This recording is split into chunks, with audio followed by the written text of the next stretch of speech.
Hi எல்லாருக்கும் வணக்கம். Welcome to the fabric studio. இன்றைக்கி வீடியோவில் ஒரு சிம்பிளான ஹை பஃப் ஸ்லீவ் டிசைன் எப்படி கட் பண்ணி ஸ்டிச் பண்ணுறதுன்னு தான் பார்க்க போகிறோம். ஃபஸ்ட்டு ஸ்லீவை கட் பண்ணுறதுக்கு எப்பவும் போல் கிளாத்தை டபுள் ஃபோல்ட் பண்ணிவிட்டு 4 லேயரில் எடுத்துக்கலாம். ஃபோல்டிங் சைடு என் சைடில் இருக்க மாதிரி கிளாத்தை போட்டிருக்கேன். இப்போ கிளாத்தோட ஹைட் பார்த்திங்கன்னா டோட்டலாக எனக்கு 13 இன்ச் இருக்குது. இந்த ஸ்லீவ் பார்த்திங்கன்னா நமக்கு எல்போக்கு மேலே வர மாதிரி ஸ்டிச் பண்ணோம்னா தான் நல்லாயிருக்கும். ஸ்லீவ் ரவுண்டில் மடித்து தைக்கிறதுக்காக 1 இன்ச் விட்டுட்டு மார்க் பண்ணிக்கிறேன். ஸ்லீவோட ஹைட் 9 இன்ச்சு மார்க் பண்ணிவிட்டு லைன் போட்டுக்கிறேன்.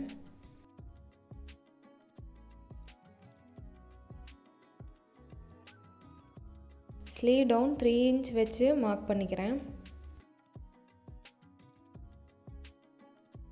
இப்போ அந்த 3 இன்ச் லைன் மேலேயே நம்ம ஆர்ம் ஹோல் ரவுண்ட் மார்க் பண்ணிக்கலாம். 8 இன்ச் எனக்கு. ஸ்லீவ் ரவுண்ட் இல்லை ஸ்லீவ் ஓப்பன் பார்த்தீங்கன்னா 6 இன்ச்சு மார்க் பண்ணிக்கிறேன். ப்ளஸ் 1.5 இன்ச் மார்ஜின்காக. இப்போ அந்த ஆர்ம் ஹோல் ரவுண்ட் வரைகிறதுக்காக அந்த 3 இன்ச் லைனில் ஃபோல்டிங் சைட்லேருந்து ஆர்ம் ஹோல் ரவுண்ட் மார்க் வரைக்கும் இருக்கிற லென்த்தில் பாதியை மார்க் பண்ணிக்கோங்க. அதில் ஸ்ட்ரைட்டாக ஒரு கோடு போட்டுடலாம். இப்போ ஸ்லீவ் கேப் நம்ம 3 இன்ச் வச்சோம் இல்லையா, அதுலேயும் ஒரு பாதியை மார்க் பண்ணிக்கலாம். 3 இன்ச்சில் பாதி 1.5 இன்ச்சு அதை மார்க் பண்ணிக்கிறேன். இப்போ அந்த மார்க்கை பேஸ் பண்ணி நம்ம ஆர்ம் ஹோல் ரவுண்ட் வரைஞ்சிடலாம். கர்வ் ஸ்கேல் வச்சுட்டு நான் ஆர்ம் ஹோல் ரவுண்ட் வரைகிறேன். ஸ்கேலை திருப்பி வச்சுட்டு செகண்ட் ஆஃப் பார்த்திங்கன்னா இந்த மாதிரி வரைஞ்சிக்கணும்.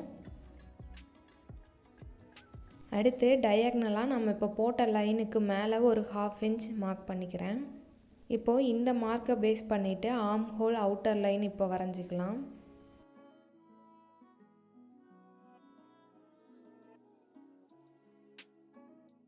இப்போது ஆர்ம் ஹோல் ரவுண்டையும் ஸ்லீவ் ரவுண்டையும் ஸ்கேல் வச்சு கனெக்ட் பண்ணிக்கலாம். அடுத்து மேலே வர பஃப் ஸ்லீவுக்கு மார்க் பண்ணிடலாம். இப்போது ஸ்லீவோட ஹைட் அந்த 9 இன்ச் மார்க் இருக்குது இல்லையா, அதில் 4 இன்ச் மார்க் பண்ணிக்கோங்க. அது நம்ம sleeve line arm hole round வரைஞ்சிருக்கோம் இல்லையா, அங்கே எங்கே வருதோ அதையும் மார்க் பண்ணிக்கோங்க. இப்போது ஸ்லீவோட ஹைட்டில் ஒரு 3 இன்ச் எக்ஸ்ட்ரா மார்க் பண்ணிவிட்டு நம்ம இப்போ கீழே மார்க் பண்ண அந்த 4 இன்ச் பாயிண்ட்டையும் மேலே இருக்க 3 இன்ச்சையும் இந்த மாதிரி கர்வாக லைன் போட்டு வரைஞ்சிக்கிறேன். அவ்வளோதான் ஸ்லீவோட மெஷர்மெண்ட்ஸை இப்போ கட் பண்ணிடலாம். இப்போ நான் பஃப்காக ஒரு 3 இன்ச் அதிகமாக வச்சு மார்க் பண்ணேன் இல்லையா, நீங்கள் உங்களுக்கு வேணும்னா இன்னும் கூட அதிகமாக வச்சு மார்க் பண்ணிக்கலாம். மேலே வர கிளாத் ஒரு 4 to 5 இன்ச் வரைக்கும் வச்சிங்கன்னா உங்களுக்கு நிறைய ப்ளீட்ஸ் வரும். ஸோ பஃப் நல்லா பெருசாக இருக்க மாதிரி இருக்கும். நான் கொஞ்சம் மினிமமாக இருக்க மாதிரியான பஃப் வச்சுருக்கேன், அதனால 3 இன்ச் மார்க் பண்ணி கட் பண்ணிக்கிட்டேன். இப்போ நம்ம மார்க் பண்ணோம் இல்லையா, அந்த 4 இன்ச் மார்க் அதையெல்லாம் நாச் பண்ணி வச்சுக்கலாம். ஸ்டிச் பண்ணும்போது நம்மளுக்கு யூஸ்ஃபுல்லாக இருக்கும். இப்போ ஆர்ம் ஹோல் ரவுண்டில் ஒரு 1/2 இன்ச் குழிவாக எப்பவும் போல் கட் பண்ணுவோம் இல்லையா, அதை கட் பண்ணிக்கிறேன். இப்போது ஸ்லீவை ஸ்டிச் பண்ணிடலாம். நான் வந்து லைனிங் கிளாத் எதுவும் கொடுக்கல. நீங்கள் லைனிங் கிளாத் கொடுக்குறீங்க அப்படின்னா நார்மலாக எப்பவும் போல் லைனிங் கிளாத்தை மெயின் ஃபேப்ரிக்கோட ராங் சைடில் வச்சுட்டு அட்டாச் பண்ணிடுங்க. அதுக்கப்புறம் நான் எப்பவும் போல் ஸ்டிச் பண்ணுறதை இதே மாதிரி ஸ்டிச் பண்ணிக்கலாம்.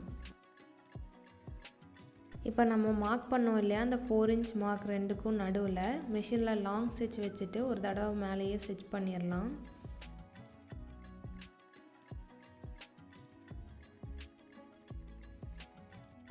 இப்போ அந்த தையல்லேருந்து ஒரு நூலை மட்டும் இப்படி பிடிச்சி இழுத்திங்கன்னா உங்களுக்கு சின்ன சின்னதாக சுருக்கம் வரும். இந்த மாதிரி ப்ளீட்ஸ் மாதிரி க்ரியேட் பண்ணிக்கலாம். ஃபஸ்ட்டு ஒரு சைட்லேருந்து சென்டர் வரைக்கும் ஈவனாக இருக்கிற மாதிரி ப்ளீட்ஸை மேக் பண்ணிக்கோங்க. அதுக்கப்புறம் இன்னொரு சைட்லேருந்து இன்னொரு சைடு சென்டர் வரைக்கும் ப்ளீட்ஸை நீட்டாக எடுத்து விட்டுக்கலாம். இப்போ ஸ்லீவை இந்த மாதிரி டபுளாக ஃபோல்ட் பண்ணிவிட்டு சென்டர்லேருந்து நம்ம ஆர்ம் ஹோல் ரவுண்ட் 8 இன்ச் கரெக்டாக இருக்கான்னு செக் பண்ணிக்கோங்க. அதுக்கப்புறம் நம்ம இப்போ இந்த ப்ளீட்ஸ் ரெடி பண்ணோம் இல்லையா, அது மேலேயே ஒரு நார்மல் ஸ்டிச் போட்டு விட்டுக்கலாம். அப்போ தான் அந்த ப்ளீட்ஸ் வந்துட்டு சேஞ்ச் ஆகாமல் இருக்கும். ஒரு நீட்டான சிம்பிளான பஃப் ஸ்லீவ் ரெடி ஆகிடுச்சு. நார்மலாக நம்ம யூஸ் பண்ணுற ரெகுலர் வியர் சாரீஸ்க்கு கூட இந்த மாதிரியான பஃப் ஸ்லீவ் வச்சுக்கலாம். ரொம்பவே நல்லாயிருக்கும். பெரியவங்க நம்ம அம்மா மாதிரி இருக்கவங்கெல்லாம் பார்த்திங்கன்னா ஃபுல் பஃப் வச்சு ஸ்லீவ் போட மாட்டாங்க. அவங்களுக்கெல்லாம் இந்த மாதிரி சிம்பிளான பஃப் வச்சு ட்ரை பண்ணலாம். இப்போது ஸ்லீவ் ரவுண்டில் நம்ம நார்மல் ப்ளவுஸில் மடித்து அடிப்போம் இல்லையா, அதே மாதிரி ஃபினிஷ் பண்ணிக்கிறேன். ரொம்பவே சிம்பிளாக வித்தின் 5 மினிட்ஸில் ஒரு ஹை பஃப் ஸ்லீவ் ரெடி பண்ணிட்டோம். இப்போ இதை நம்ம வந்துட்டு ப்ளவுஸோட பாடி பார்ட் கூட அட்டாச் பண்ணிடலாம்.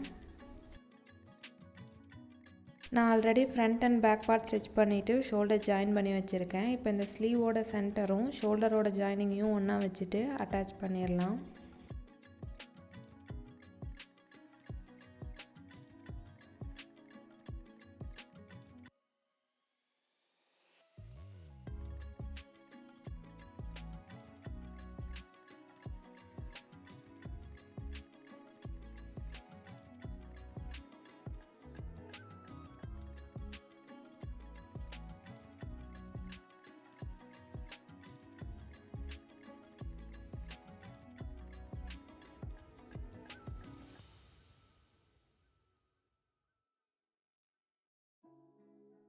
பாருங்கள், ஒரு சூப்பரான ஹை பஃப் ஸ்லீவ் ரெடி பண்ணிட்டோம்.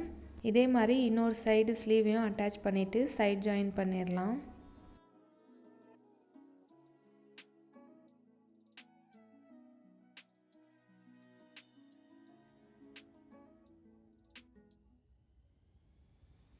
ரொம்பவே சிம்பிளாக ஒரு பஃப் ஸ்லீவ் ரெடி பண்ணிட்டோம். நீங்களும் இதே மாதிரி ட்ரை பண்ணி பார்த்துட்டு உங்களோட கமெண்ட்ஸை எனக்கு பதிவு பண்ணுங்கள். வீடியோ பிடிச்சிருந்தா லைக் பண்ணிக்கோங்க. இது யாருக்காவது தேவைப்படும் நினச்சிங்கன்னா உங்களுக்கு ஷேர் பண்ணுங்கள். இதே மாதிரி இன்னும் நிறைய வீடியோஸ் பார்க்குறக்கு மறக்காமல் தி ஃபேப்ரிக் ஸ்டுடியோ சேனலை சப்ஸ்கிரைப் பண்ணிக்கோங்க. கூடவே பக்கத்தில் இருக்க பெல் பட்டனையும் ஆல் பட்டனையும் கிளிக் பண்ணிக்கோங்க. வீடியோவை கடைசி வரைக்கும் பார்த்ததுக்கு நன்றி. தேங்க்ஸ் ஃபார் வாட்சிங்.